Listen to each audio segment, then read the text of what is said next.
Hey guys, welcome back. I know it's been a while, but I wanted to continue talking about one of my favorite subjects, virtual volumetric efficiency. This is not going to be a normal video in terms of tuning. This is going to be more like an encyclopedia entry. Before the internet was a bunch of books called encyclopedias, and if you ever wanted to know something or look something up, you just look at the encyclopedia. So this is going to be more of a reference. So anybody that wants to understand the math and the hardcore things that are going on behind the scenes in the ECM and how it creates the VE table and why and all that stuff, we're going to cover that. But if you're looking for how do I tune it, this is not the video for you. If you are brand new to tuning on a Gen 4 or Gen 5 platform, LS stuff, this is not for you. This is really for the guy who is bored like me and just wants to keep going to the next level. So uh, it's a rite of passage for the modern day tuner, right? This is not something that anybody ever had to worry about in the past with carburetors, or for the most part, even on the Gen 3 platform for LS type stuff. So, for all those future tuners out there, this is for you.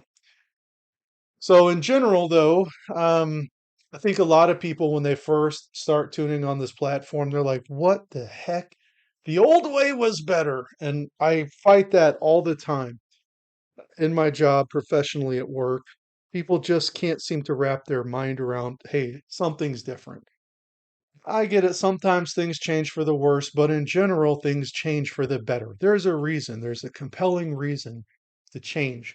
And virtual VE, well, I'll show you in a minute, we really had, well, I say we, GM had no choice but to go this route.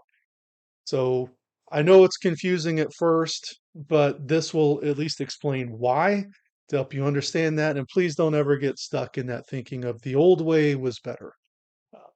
You will be forced to change with the world as we go on. So let's talk about the background, and I'll pause here for a second.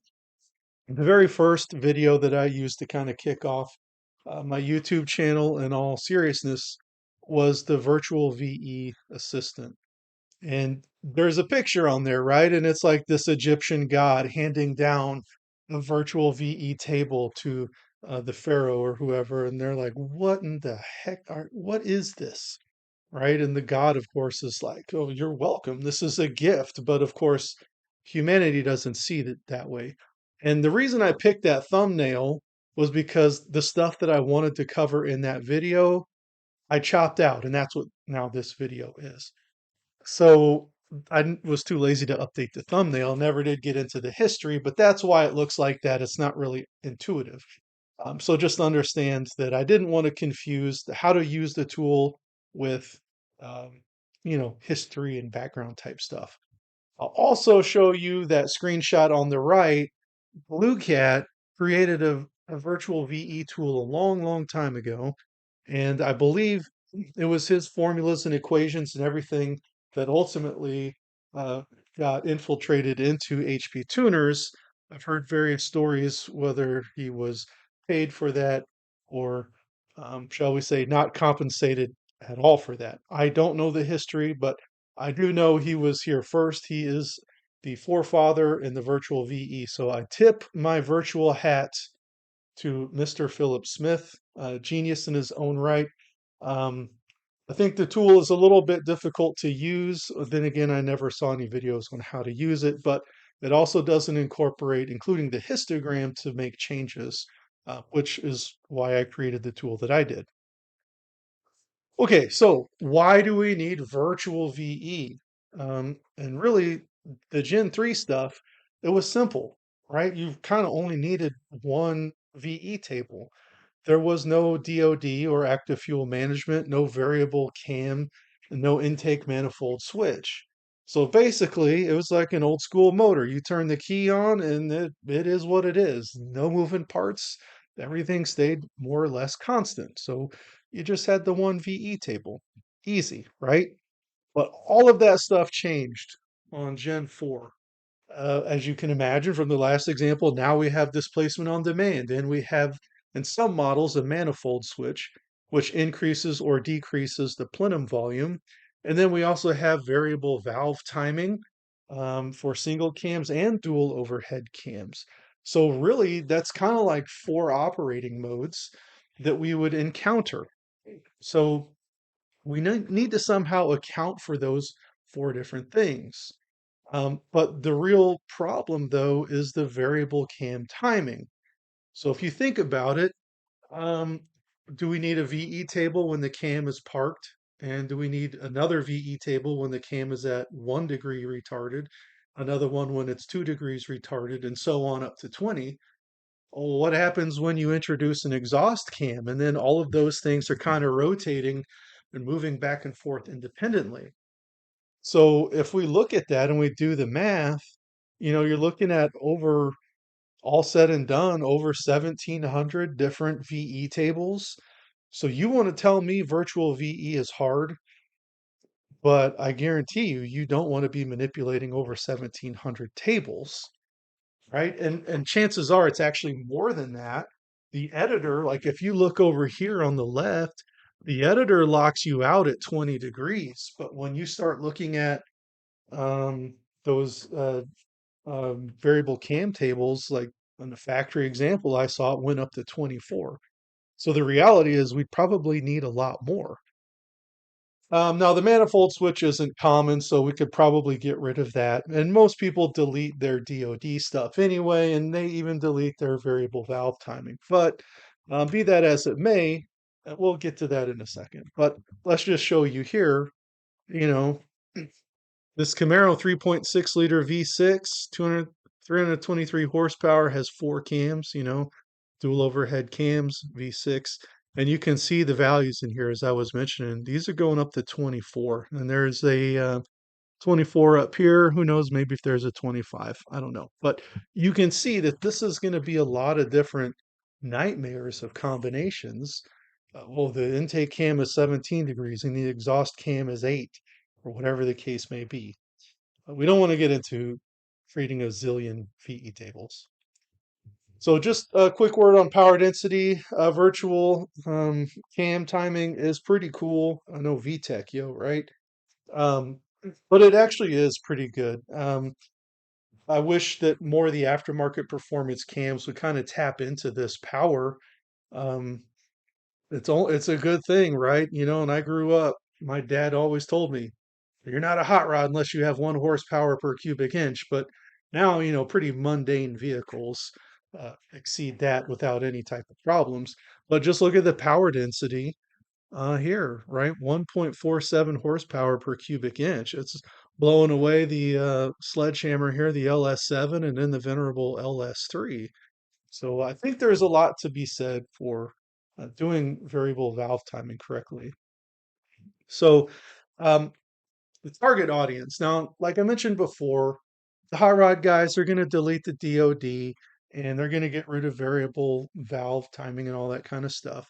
But we're not the target audience, right? GM has not just one platform to manage, but they have, a decade plus of different platforms that they have to manage with different options, right? They have to be prepared for anything, right? So this virtual VE or this math-based VE table is a game changer. It simplifies things drastically for all of those different combinations of vehicles. We're not the audience, right? Us tuner guys, come on. So just be aware that this isn't for you or to make your life easy, but it simplifies in other areas. All right, so before we go on, we're going to talk about the basics of graphing, maybe kind of recapping. I can't remember if this was like middle school stuff or maybe beginning high school type stuff, but just simple. We can draw a line or a shape using math. So the most basic and common equation is the slope-intercept equation, y equals mx plus b. And basically you plug in different variables and you can get different line shapes. So in this example, where m is 3 and b is -4, well, when we start plugging in values for x, these are the values that we get for y. And when you graph these numbers out, you get a line that looks like this. And it's very simple then if we just plug in different values. So here's M is 2, B is 1, and we get this purple line. We can draw a downward line and so on. So basically, we have an equation, we put numbers into it, and it generates a line. Okay, pretty simple. Where things run into a problem, though, is well, what happens if we don't want a straight line? Maybe we want something with a little bit of a bend in it. So you can see here, this is straight, and then boom, it clicks over there to the right a little bit. So now this is where GM has introduced the concept of zones. So as far as I know, like creating graphs and stuff and charts, I don't think that typically you see the concept of zones in a general sense of mathematics. I think that's just kind of an internal implementation or solution that GM came up with, and we'll touch a little bit more on zones here in a little bit. But essentially, we're saying, hey, anytime x is between 0 and 10, we're going to use these variables in our equation. But anywhere between 11 and 20, then, hey, we're going to switch to some different numbers here, and that will generate a different line. So that is kind of the idea of the zone. Oh, look at that animation. I totally forgot to advance as I was talking. All right, so now that's the basics, right? So let's start getting a little bit more hardcore with the math in here. So first of all, it has a really cool name, this equation I'll show you. It's a second order nonlinear multivariate polynomial. And the equation has 8 total variables for the x and y axis, but also 6 coefficients. And really, that's the simple way, which is, hey, I have a single cam and that's not variable, right? As soon as we start adding those, you'll see this is going to get pretty hairy in terms of the number of variables involved. So we covered a 2D chart. Let's look at real quickly on a three-dimensional chart here. You can see we have the x-axis here in red. We have the green axis is the y. And then up and downsies is the z-axis. Or perhaps if you are a viewer in merry old England, you call that the z-axis. So this is the VE, virtual VE equation, I should say, in its most generic or simplified form. Here's our z-axis. So our virtual VE air mass is going to be represented by here. And to find it, we have this variable, and then we add it to the product of b times y. Then we add that product to the product of c times y squared, so on and so forth. And so these are color coded. X-axis is going to be RPM. Y-axis is going to be the manifold absolute pressure ratio, um, or or just the pressure ratio, manifold absolute pressure or pressure ratio. And we'll talk about that in a second. So this is then the non-simplified form of this, which is we have the constant. And when you look in HP tuners, you'll see this labeled as constant. We have the map coefficient, map squared coefficient, so on and so forth. And so in this case, we're taking the map coefficient and we're multiplying it by the map reading from the map sensor or the y-axis on our chart. The map squared coefficient, we're going to multiply that times map squared. And then same thing for RPM. So you can kind of see a pattern. Coefficient times the thing that it's working against, in this case, RPM coefficient, RPM squared, and then RPM squared. And then map times RPM coefficient, well, you multiply that times map times RPM. So you kind of see that theme repeated when we start talking about the variable cams. Okay, so in terms of Gen 4 or Gen 5, right? Gen 5 uses the map barrel pressure ratio. And I know I just said the old way was better, but I will say that I do not like the pressure ratio. I just don't think it makes logical sense to do that. Maybe I'm missing something. I don't know. But having it basically be relative to the outdoor ambient pressure, I don't think is a good way to do it. Well, whatever, I'm not in charge. But either way, whether you're using pressure ratio or the actual map value, it doesn't matter in terms of the math or the equation. Everything is the same. So if you change your y-axis, well then to whatever values you want, then the calculated coefficients will compensate for that. So in other words, you could have the same shape, same equation, the y-axis will be different, and then that will change the coefficients. But in the end, it's the same shape. Okay, so a little bit of more terminology in general. Um, X and Y are independent variables, meaning they do whatever they want. X can be whatever value it chooses to be. There's no bearing on that, and same thing for Y. However, X and Y are basically determining what Z is going to be. So Z is dependent on the X and Y axis. Now, the equation, as complex as it is, I mean, it's not that complex, right? It's multiplication and addition. It's really not that big of a deal. But it is kind of a longer equation to work out by hand, I suppose. So, as complex, and I say complex in quotes, um, it can really only describe basic shapes. Domes, bowls, arches, saddle shape or Pringle shape type things, straight slopes, but it can't really do complex things like S curves. So in order to solve that, essentially we go back to that concept of zones. Just like your grandma would knit quilts or whatever, sew quilts together, patchwork of different smaller squares to make up a larger one, the same thing applies to the VE table. So each zone then has its own governor or government, and that's going to be those coefficients. So the larger shape then is broken down into 30 zones, 0 through 29. And then you glue those things together, and then you can start generating a more complex and accurate shape. I really wish we had more than 30 zones to play with. That would be nice, but it is what it is. So, as part of those limitations, it is important, I think, to rezone. When you get a cam or you drastically change the volumetric efficiency of the engine, you're going to need to be able to model that. And so your goal is to create these zones in the most simplistic shape possible at the natural breakpoints or swells or wherever things dip or change. That's probably where you want to draw the line for a boundary so that one zone doesn't have it easy and then an abrupt change. You want to kind of make it as fluid and uniform as possible in each zone. So I would encourage you to rezone and experiment. So when we're looking at any of the coefficient tables, you can see the column headers are going to be 0 through 29. Those are the coefficients for that zone.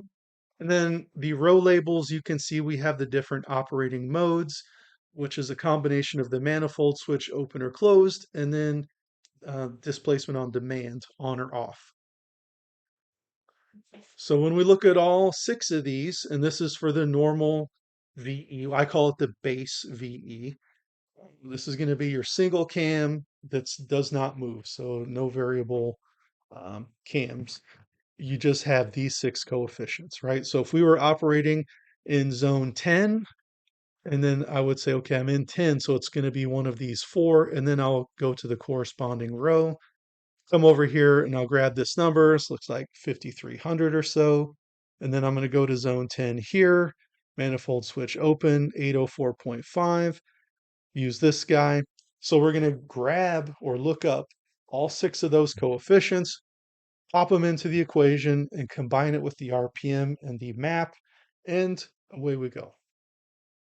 So I did make a spreadsheet to do this, so let me demo this really quickly.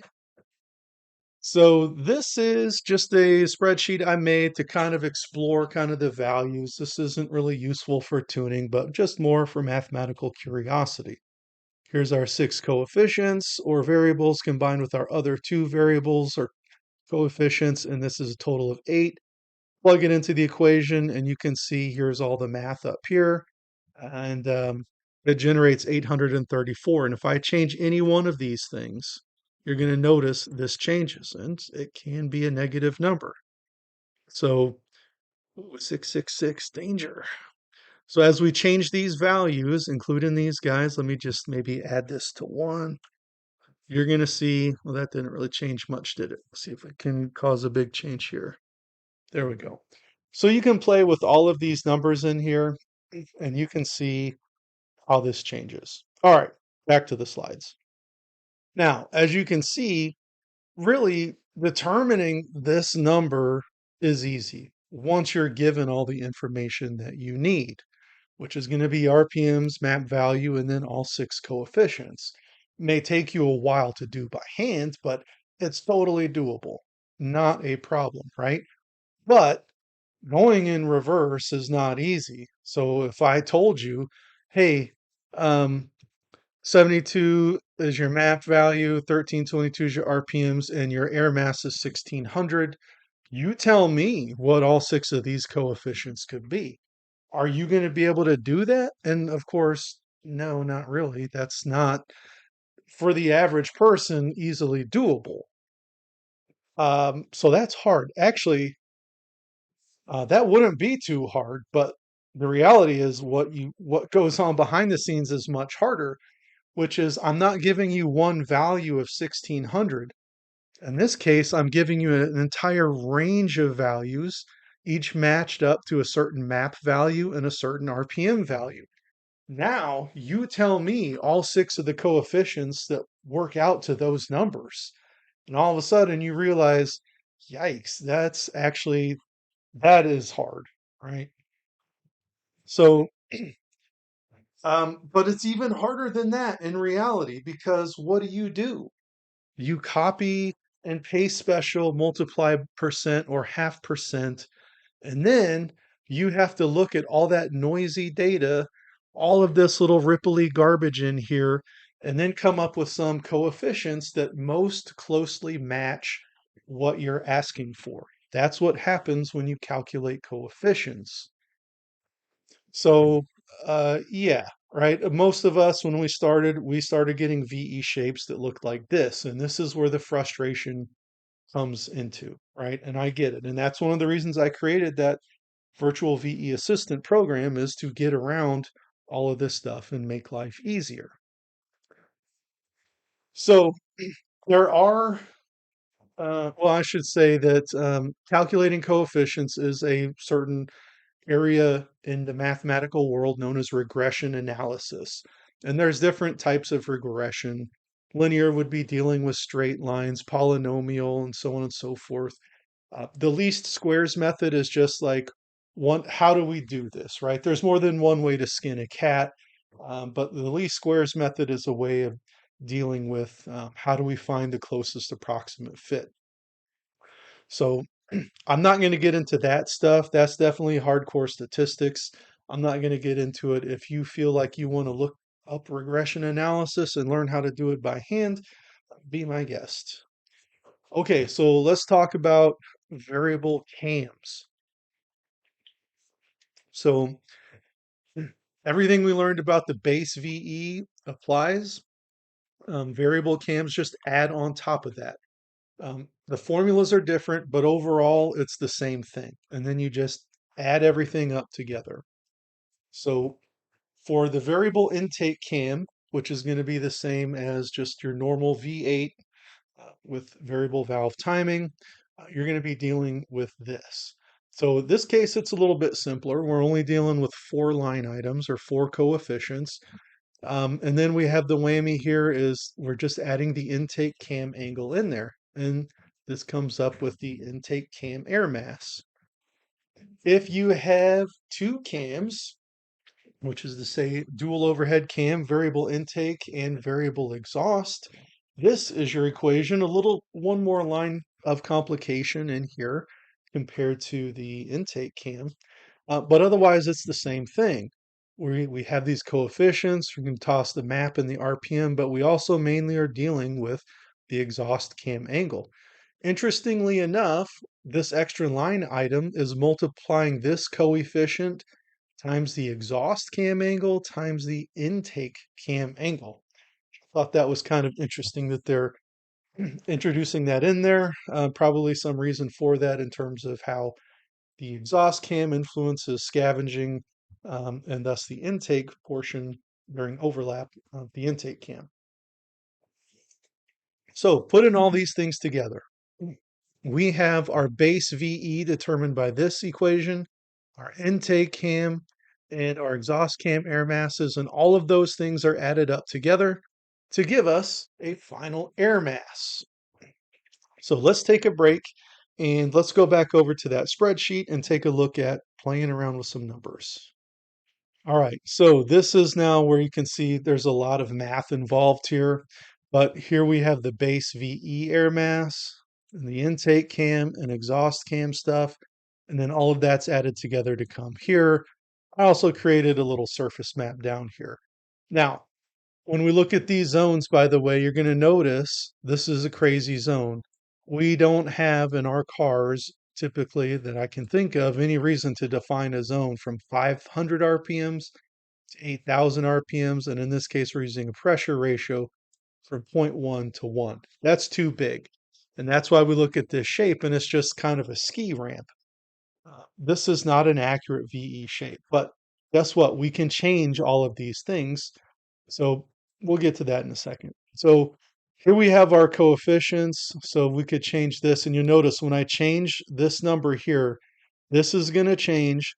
These guys won't. And then this guy will change. So if I change 371 to 471, you can see it changes up here.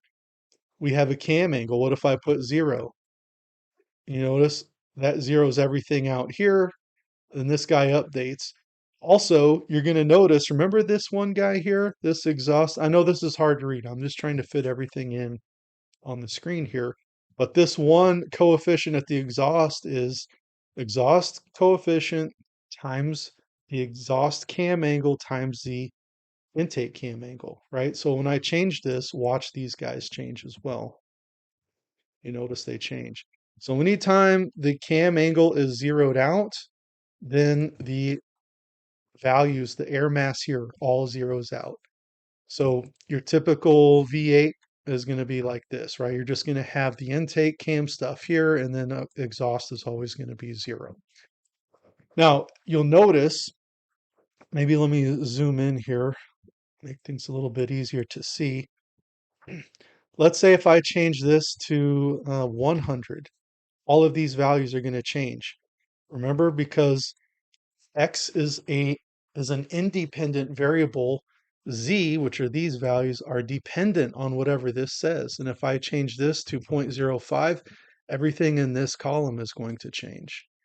Now, or I should say row. Now, to do this right, I would also have to update these values as well. But for the sake of demonstration, I'm not going to do that. But just understand that when you rezone, the reason why the values change is because you're feeding it different numbers in here to make this happen. So again, just if you want to play around with this and mess with it, you can. Certainly not required. Not, I don't think, really going to help you tune, but just more or less a curiosity to play with and see what happens.